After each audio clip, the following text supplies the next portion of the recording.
What is your sense on the level of political risk premium that investors have to assign these days in the Philippines? Just to quote DLSU Professor Julay Tiangki, he did say that the ongoing Marcos-Duterte conflict has fundamentally fractured the coalition, creating an environment of intense political instability. Well, I have to agree with that. You remember during the campaign period, they talked about unity. And we thought that that seems to be a nice tagline because we know it's a combination of two parties, no? But now definitely it's fractured.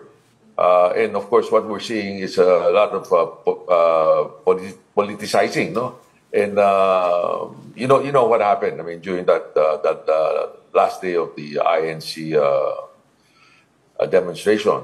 But we'd like to really, in the meantime, voice our concern that there must be some resolution to this graft and corruption issue. But we must not lose focus on what is important for the economy.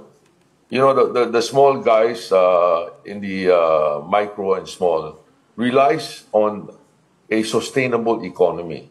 Okay, they're hand to mouth in a way, and it's important for us to maintain that so that there would be no unscrupulous party, to take advantage of them. When people are hungry, they can easily be dissuaded to follow some of the right-leaning or left-leaning activities. So we're in the private sector, what I heard Mr. Ong Pin said earlier. Of course, we're not the one to instigate the change, but we can influence. We can influence to show them that we're their partner.